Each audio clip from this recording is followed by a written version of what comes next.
Bonjour et bonsoir à tous et bienvenue dans une nouvelle vidéo, les Hunger Games.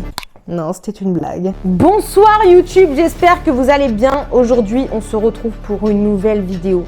Oui, je sais que j'avais dit que j'en faisais une par semaine, mais bon.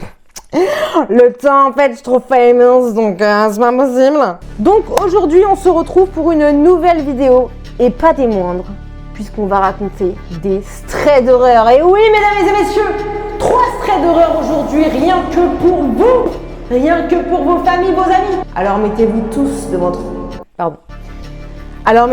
devant votre... Je suis pas très douée pour ça, excusez-moi. Alors asseyez-vous confortablement, prenez vos petits pop-corn, prenez vos chocolats chauds et laissez-moi vous raconter l'histoire de 3 personnes qui ont vécu des strays d'horreur. La première histoire parle de Ellie. Voilà, donc Ellie est une jeune fille. Mais je sais pas, j'ai pas commencé l'histoire, donc je ne sais pas qui c'est Ellie encore. Dites-vous bien qu'on va lire en direct, donc je vais découvrir l'histoire vraiment en même temps que vous. Voilà, donc c'est un peu une première vidéo stray d'horreur. Je voulais voir un petit peu ce que ça a donné en direct live, vous voyez. Voilà, donc on va découvrir l'histoire tous ensemble. Bonjour à tous. L'histoire que je vais vous raconter se déroule en 2021. Je m'appelle Ellie, j'ai 20 ans et je vis en Belgique. Alors Ellie nous raconte qu'elle vit en Belgique, voilà. Je poursuivais des études supérieures en sciences sociales. Ma meilleure amie, qu'on appellera Elena, a 21 ans. On est très proches depuis l'Areto. L'Areto, elle nous explique que c'est l'équivalent de la terminale en France, en gros, voilà. Ceux qui sont pas de Belgique, comme ça vous savez. On se voit toutes les semaines et il m'arrive souvent de dormir chez elle. Ok, super Ellie. On est content d'apprendre ça. Pendant les vacances d'été, on décide de passer une soirée ensemble, chez Elena. Il faut savoir qu'elle vit avec ses 3 sœurs et ses parents, dans une maison composée de 3 chambres, 2 à l'étage, et celle d'Elena est située au sous-sol, juste à côté des escaliers menant à l'étage. Elle partage cette chambre avec sa sœur, Anne. Putain, il y a beaucoup de gêne dans la famille. 20 ans, également. On s'entend bien avec Anna. On sort souvent toutes les 3. Alors attendez, qui c'est Anna parce que moi je me perds déjà, hein. Je suis dyslexique donc moi j'arrive pas à me concentrer à lire en même temps. Ok, Anna c'est la sœur du coup de Elena, la meilleure amie de Ellie. Voilà, on suit, tout va bien. Ce soir-là, quand je rentre dans la chambre d'Elena, un étrange sentiment d'angoisse m'envahit. Mais je le repousse rapidement. Après tout, je suis naturellement anxieuse. Ce n'est sûrement rien. Mais oui, ce n'est rien, Émilie. Ce n'est rien. On passe la soirée tranquillement, on regarde un film, toutes les 3 dans le lit. Puis vient l'heure de dormir. Elena et moi dormons dans le même lit. Oh! Elena et toi dormons dans le même lit? Vous dormez dans le même lit du coup? Ok, ça se transforme en... Je suis pas sûre que ça soit un stray d'horreur finalement. Tandis qu'Anna dort dans le sien. Oh, putain, Anna, elle est mise de côté, wesh, Anna, wesh. Pour vous aider à visualiser la pièce, le lit d'Elena est placé contre le mur, parallèlement à la porte. Et celui d'Anna est perpendiculaire au nôtre, à quelques mètres de distance. Environ 3 mètres de distance. Elena dort du côté du mur et moi du côté de la porte. Alors déjà, moi, je dors jamais du côté de la porte. Voilà, je sais pas, la porte, ça me fait flipper. Je me réveille la nuit, je suis « Ah, la porte !» Voilà, je sais pas, je supporte pas les portes. Je m'endors vers 23h30. Soudain, je sens mon cœur accélérer. Mon instinct me criait « Ouvre les yeux, tu dois ouvrir les yeux !» Je tente d'ignorer cette pensée, mais un malaise grandissait, m'envahissait. Je finis par ouvrir les yeux et là, juste à côté du lit, je vois une silhouette humanoïde d'au moins 1m80 debout face à moi, le bras tendu, comme si elle essayait de me toucher. Je ne vois pas son visage vu qu'il fait noir. Pardon, excusez-moi, je me suis un petit peu emportée dans l'histoire. Je hurle. Non, pardon, excusez-moi, je vous la refais. Je hurle. Il y a quelqu'un dans ma chambre! Et je me jette contre Elena. La lumière s'allume, mais la pièce est vide. Il n'y a rien ni personne. Avec le recul, je me dis que crier n'était pas une bonne idée. Si une vraie personne s'était introduite dans la pièce, je regarde autour de moi. Elena et ma sœur sont blêmes. Elena et sa sœur sont blêmes. Alors par contre, il va falloir utiliser des mots que je comprends parce que blême, peut-être que je suis trop vieille pour ça, peut-être que je suis pas assez de chance, mais je comprends pas ce que ça veut dire. Anna se met à pleurer. Je suis perdue. Je ne comprends pas. Je regarde Elena complètement paniquée. Je m'excuse. Me demande si je n'ai pas tout simplement rêvé. Peut-être est-ce mon imagination. Mais Anna continue de pleurer. Et c'est là qu'Elena m'explique ce que je ne savais pas encore. Quelques jours auparavant, Anna, une amie à elle, sont partis faire de l'urbex, sans un endroit pas loin. Bon alors déjà, elle parle pas français, ma petite puce, à des moments, donc voilà. Dans un endroit pas loin. Merci. Merci. Écris bien l'histoire aussi, parce que sinon on va te goumer. Elles se sont retrouvées dans une sorte de tunnel, si étroit qu'il fallait ramper pour y rentrer. Alors déjà, moi, s'il faut ramper pour rentrer dans un tunnel, moi, je n'y vais pas dans le tunnel. Voilà. C'est un petit conseil que je peux donner. Si vous voyez un tunnel où il faut ramper, prêt à vous écraser, un petit conseil de ma part, méfiez-vous. À l'intérieur, elles ont ressenti un sentiment de malaise, si intense qu'elles sont sorties presque immédiatement. Ce soir-là, de retour chez elle, Anna ne pensait plus qu'à ce moment étrange. Elle s'endort, mais se réveille au milieu de la nuit. Alertée par des bruits de pas qui s'approchent du lit, mal à l'aise, elle tente de se rendormir. Alors ça, il y a un truc que je comprends pas dans les histoires, c'est quand ils disent qu'ils entendent des trucs et qu'ils se rendorment. Moi, je me rendors pas en fait. J'entends un truc, j'allume déjà toutes les lumières et toute la nuit, je reste avec une pelle comme ça, là, hop, assis sur mon lit et j'attends que la personne... Viens maintenant. Elle se réveille. Ce qu'elle vient de vivre, elle met ça sur le compte de la fatigue et le stress et essaye de se rendormir. La nuit suivante, même chose. Des pas, des mains invisibles. Si la main, elle est invisible, comment tu la vois en fait? Qui touche à nouveau sa joue.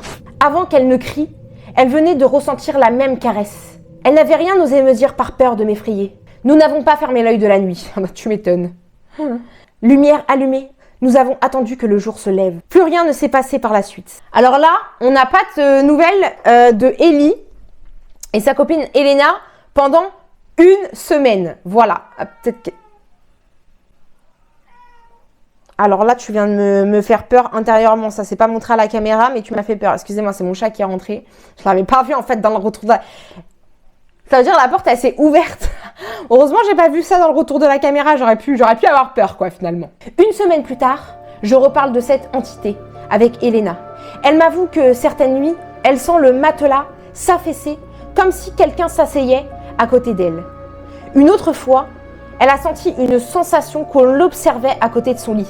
Putain, mais elle vit des trucs de fou malade, Elena, wesh. Son visage était marqué par la fatigue. Elle a décidé d'acheter de la sauge pour purifier la chambre.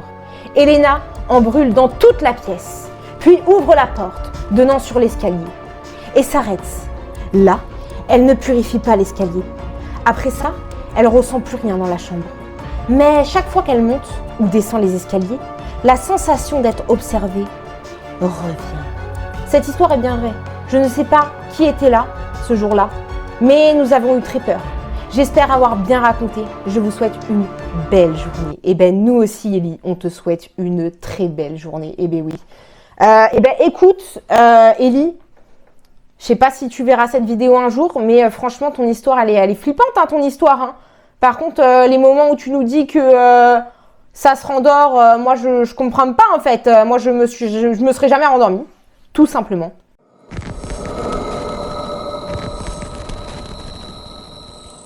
Cette deuxième histoire nous est racontée par un anonyme. Voilà, donc on ne sait pas qui c'est. Donc vu qu'on ne sait pas qui c'est, nous allons l'appeler Patrick Patoche pour les intimes. Et oui, j'ai envie de lui donner un petit prénom marrant, comme ça, ça évitera peut-être qu'on ait trop peur. Avril, une date qui aurait dû être banale. Mais cette année-là, ce mois-là, quelque chose a changé. Je suis arrivée dans un lieu sans nom, sans indication claire. Il y avait des voix, des lumières, des bruits derrière les murs, jour et nuit. Quelque chose bougeait en permanence, une sorte de fourmilière, mais dont les insectes portaient des blouses. Comment ça, les insectes portaient des blouses? Je comprends pas là. J'imagine trop des petites fourmis avec des blouses. Tout semblait avoir un but, mais personne ne le disait. Un but qu'on ne vous expliquait jamais vraiment. Un jour, à moitié conscient, je me suis réveillée sur une table froide, des câbles le long des bras, une perfusion dans la main et cette odeur métallique. Alors là, pour l'instant, je comprends pas où il veut en venir dans cette histoire, comment il est arrivé là, mais en tout cas, C'est pas très rassurant de ce qui t'arrive là, Patoche. Hein. Autour de moi, des ombres bougeaient silencieusement. Puis une voix de femme, calme, presque rassurante. Vous êtes en sécurité. Mais rien dans cette pièce ne ressemblait à quelque chose de sécuritaire. Le jour suivant, j'ai compris que je n'étais pas un invité, j'étais un sujet. On allait me tester, pas une fois, pas 2 fois, pas 3 fois, pas 4... Non, je rigole, je m'arrête là. Des produits, des substances, des sons, des impulsions électriques, des couleurs qui brûlaient les yeux. Certains tests étaient anodins, d'autres changeaient quelque chose en moi. Comment ça, tu te transformes en alien ou quoi, Patoche? J'ai senti ma peau frémir sous une injection nommée HYJ09. Un composé soi-disant nettoyant interne censé renforcer l'organisme contre les malaises saisonnières. Mais après cette piqûre, j'ai craché du sang. J'ai perdu mes ongles. Ah! Et depuis, je ne ressens plus la faim. Ils testent tout, sur tout. Des humains, des animaux, des objets, des intelligences artificielles. Un autre sujet désigné, S-423-8, m'a chuchoté un jour. Ah ouais, on est dans Squid Game en fait ici, il y a des numéros, wesh. M'a chuchoté un jour que son corps n'était plus tout à fait à lui. Il disait qu'il testait la conscience artificielle. Il m'a dit: Je ne sais pas s'il était fou ou simplement lucide. On les appelle la Fondation TH. Mais personne ne sait ce que veut dire ce sigle. Ce sigle. Personne ne connaît leur origine. Une rumeur court. Et si c'était eux qui avaient inventé l'informatique, les vaccins, les médicaments que vous prenez chaque jour? Et si depuis le début, on testait l'humanité à grande échelle? Ils possèdent des sites dans plusieurs pays. En France, on murmure l'existence d'un site géant enterré sous les forêts, des hangars de 30 km de long, des zones d'essai, ouais c'est la zone 51 en fait, des zones d'essai si vastes qu'on y perd la notion du réel. Certains parlent d'un programme estival où les humains sont mis dans des environnements fermés et doivent survivre à des créatures et à des tests et même à eux-mêmes. C'est beau ce que tu dis, Patoche. Est-ce légal? Non. Effectivement, c'est pas légal. Est-ce justifié? Peut-être. Mais posez-vous cette question. Peut-être que ce n'est pas la fondation qui est monstrueuse. Peut-être que c'est nous, les cobayes silencieux, qui avons laissé faire. Eh ben écoute, Patoche, je ne sais pas si cette histoire est vraie. Je ne pense pas. Mais en tout cas, tu m'as mis dans le truc, Patoche. Tu m'as mis dans le truc. J'ai réussi à me focaliser sur ton histoire, Patoche. C'était une histoire vraiment intéressante, Patoche. Nous arrivons déjà à la dernière histoire, les loulous. Et oui, je sais, vous adorez passer du temps avec moi, je sais, mais pour l'instant, on va en faire que 3. Voilà, parce que cette chaîne n'est pas essentiellement basée sur l'horreur et sur les threads. Mais si vous aimez bien le concept, il y en aura de temps en temps, voilà. Parce que moi, je sais que par exemple, j'aime bien regarder plusieurs personnes qui racontent des threads d'horreur. Parce que tout simplement, tout le monde a sa façon différente de raconter un thread d'horreur. Et voilà, je trouve ça intéressant d'en faire quelques-uns de temps en temps. Donc, si vous aimez bien ce petit concept, n'hésitez pas à me le dire en commentaire. N'hésitez pas à vous abonner également. À vous abonner, très important. Un petit pouce bleu, vous le savez, ça soutiendra la chaîne. Et ben forcément, moi, ça me motivera à en faire un peu plus et un peu plus souvent.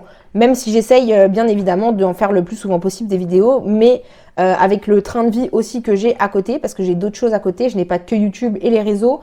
Je peux pas forcément en faire toutes les semaines. Donc, si à un moment donné, ça arrive, on en fera toutes les semaines.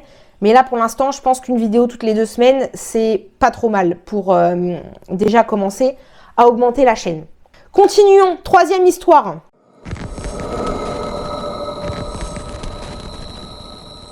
Je m'appelle Hugo, j'ai 28 ans. Je suis réceptionniste de nuit dans un hôtel à Lyon. Ma copine, qu'on appellera Clara, et moi, on vit ensemble depuis 3 ans. Nous habitons dans un T2 au rez-de-chaussée, pas très loin de mon taf. Rien de spécial, enfin, jusqu'à récemment. Depuis 2 semaines, Clara est à la maison la nuit. Elle est en arrêt. Un soir, je la trouve super stressée. Elle me dit « Hugo, cette nuit j'ai entendu des pas dans le salon. Je croyais que tu étais rentré, mais il n'y avait personne. J'ai cru à un rêve. » Alors ça, vous savez que j'ai regardé beaucoup de threads horreur et ça, c'est un truc qui me fait flipper. Genre quand mon mec, il est pas à la maison et que je me douche ou quoi et que j'entends un bruit dans le salon, ça me fait flipper. En général, c'est mes chats. C'est mes chats parce que mes chats, c'est des trous du cul. Ils font que de faire tomber des trucs. Du coup, ça me fait des ouh. Mais tout va bien, il n'y a personne. La nuit suivante, elle me redit la même chose. Mais cette fois-ci, elle formule. Quelqu'un est venu dans la chambre. J'ai vu l'ombre sous la porte. Puis, plus rien. Juste le silence. Je me suis dit que c'était le stress ou un cauchemar. Alors j'ai voulu la rassurer. Je lui ai installé une appli de détection sonore sur son tel. Genre un babyphone. Un babyphone. Et je lui ai dit, si tu entends un bruit, enregistre. Comme ça, je verrai que tu hallucines pas. Et elle m'a répondu, ok. 3e nuit, je suis au taf. 3h42 du matin. Je reçois un vocal d'elle, un bruit bizarre, des pas très lents. Puis un clic. Et surtout, une voix très calme et grave. Tu dors, Clara? Puis plus rien. J'ai frissonné. Je l'ai appelée direct. Elle ne répondait pas. J'ai quitté mon poste. J'ai foncé chez moi en courant. Elle était enfermée dans la salle de bain, en pleurs. Elle disait qu'elle avait vu la poignée de la chambre bouger, toute seule. Puis une silhouette passer. Et elle s'était enfermée sans oser sortir. Bah, tu m'étonnes, ma puce, que tu sors pas. Putain, moi jamais je sors. Voilà. Moi, même quand mon mec il est arrivé, je sors pas, je te le dis. Je te jure, je commençais à flipper. Je vérifie tout. Pas de traces d'effraction. Fenêtre fermée. Mais il manquait un truc bizarre. Une chaise du salon avait été déplacée et posée devant notre lit. Comme si quelqu'un s'était assis pour nous regarder dormir. Vous savez qu'une fois, il m'est arrivé un truc, comment ça m'a fait flipper. Mon mec, il travaillait de nuit et du coup, il était parti travailler. Et bref, moi, j'ai pas trop capté. En fait, je pense que juste, j'ai fait une terreur nocturne. Mais j'ai pas trop capté. En gros, il est parti dormir. Et en gros, j'étais en train de dormir. Et d'un coup, je sens sur le lit quelque chose monter. Et pour moi, entre mon rêve et la réalité, pour moi, c'était mes chats, en fait. Et du coup, j'ouvre pas les yeux et tout. Je reste là, je n'ouvre pas les yeux. Et d'un coup, j'ouvre les yeux et je vois une ombre noire monter. Et vous savez, la réaction que j'ai eue, s'il vous plaît, la réaction que j'ai eue, vu que je pouvais pas bouger et je pouvais rien faire, j'ai juste fait et je me suis réveillée comme ça. Et ça m'est jamais réarrivé, mais ça m'a vraiment fait flipper. J'ai pris un jour de congé. J'ai installé une mini caméra dans la chambre, au cas où. La nuit suivante, je reste à côté d'elle, rien. Puis, 2 nuits plus tard, je suis de nouveau au taf. Et là, à 2h14 du matin, la caméra m'envoie une notification, mouvement détecté. Je regarde le flux, Clara dort. Mais la porte s'entrouvre, toute seule. Puis une silhouette floue rentre dans la pièce. Elle se penche vers Clara et chuchote. Il ne faut pas qu'il sache. Puis la silhouette regarde droit vers la caméra. J'ai gelé. Je suis rentrée à fond. J'ai réveillé Clara. On a dormi chez mes parents. Et le lendemain, on a vidé l'appart. Je suis retournée une dernière fois seule pour rendre les clés. Et sur le miroir de la salle de bain, il y avait écrit en buée « Tu l'as laissée seule. » On a déménagé depuis. Clara dort très mal. Et parfois, en pleine nuit, elle se réveille pour me dire « Il est revenu. Il était là. Il m'a regardé dormir. » Elle était en pleurs. Je ne savais plus quoi faire. Eh ben, dis donc. Eh ben, histoire très flippante, Hugo. Merci de nous avoir raconté tout ça. Écoutez les amis, c'est une fin de vidéo. J'espère qu'elle vous aura plu. Encore une fois, dites-moi en commentaire. N'hésitez vraiment pas à me dire parce que ça m'aide beaucoup. J'en ai besoin aussi pour mes prochains concepts. Donc n'hésitez pas à me dire si cette vidéo elle vous a plu. Comme ça, on en refera d'autres. Si vous aimez les traits d'horreur comme ça, de temps en temps, il y en aura. Encore une fois, n'hésitez pas à vous abonner à cette chaîne. Vraiment, chaque abonnement me fait un énorme plaisir. Voilà, et mettre des petits pouces, mettre des commentaires aussi. Et puis, écoutez, on se voit pour la prochaine vidéo. Allez, ciao!